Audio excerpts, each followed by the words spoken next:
Ассалому алейкум ва рахматуллоҳи ва баракатуҳ. Устоди азиз. علیکم السلام و رحمت الله و برکاته.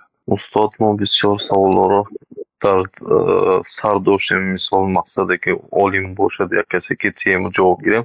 Аз шумо мутаассифона ҳама саволҳоро ҷавоб гирифтем. Як савол мондагӣ дар мо ки ман таълим нагирифтам аз ягон кас.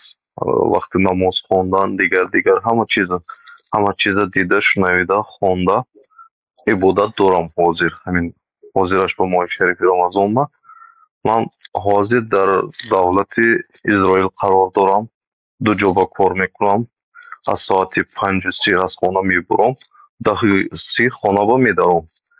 Мана намози пешин қазо мешуд. Мо ба ҷои намозхонӣ ҳаст, имкон ҳаст намоз хондан, фақат шароити таҳорат кардан ҳамҷаба камтар қiyni мекашем, намешуд. Мана шома мехонам, магазин ба мешуд, дим корам, инҷаба шома мехонам складба. Ва мондагӣ намозҳо ино қазоӣ омада хона ба хонда, мисол шобона. Ҳамино барои ман чиз мешуда ки чӣ гуфтанӣ ҳастед шумо? намاز به یگان سبب قضا کردن ممکن نیست. نماز باید در وقتش بشود.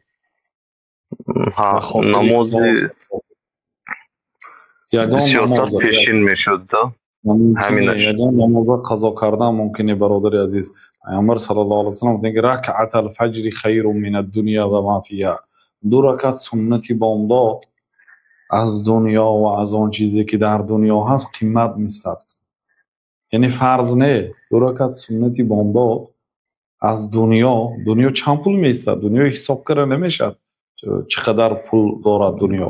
فقط پولاش نه، هر یک سنگ و هر یک قومش پول به حساب میکنید، هر یک نفتش و هر یک آبش پول به حساب میکنید، هر یک وجب زمین پول به حساب میکنید، هر یک کوه و هر یک کان و معدن هایی که در زمین هست. در قعر اقیانوس از 4/3 زمین عبارت از بحر و اقیانوس ها هست. در قعر و میدونید چقدر کنز و نفت و گز و طلای و نقره و گوهر و سنگ های قیمت با همین حساب کنید چقدر دنیا قیمت داشته باشه. 2 رکعت سنتی بامداد در دنیا قیمت نیست. برای نماز جایز نیست که به خاطر مال دنیا آیلیک و کار و منصب و وظیفه، چی وظیفه نباشد، قضا کردن نماز منع است. ممکنه گناهش کلان است برادر عزیز.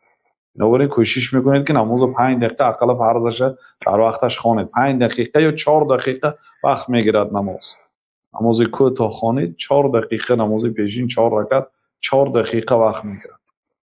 یعنی در 4 دقیقه آدم یک مثال حاجت خانه رفتنی باشه، در همون کارخانهش اجازت گرفته حاجت خانه میرد، یعنی 4 دقیقه 5 دقیقه وقت میرد.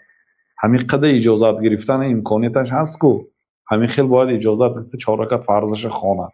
имконияташ ҳасту вақт ҳаст. ҳамин вақти обед мисол монба мешуд, инҷо ба пешин соати 12:20 12:30 ҳамин хел беда монба вақт ҳаст. ҳамин фақат шароити ҳамин таҳорат камтар мушкил мешуд. тамом, дига ҳама чиз имконият ҳаст барои хондан. мисол ягон кас монеъ намешуд. قضا نکنید.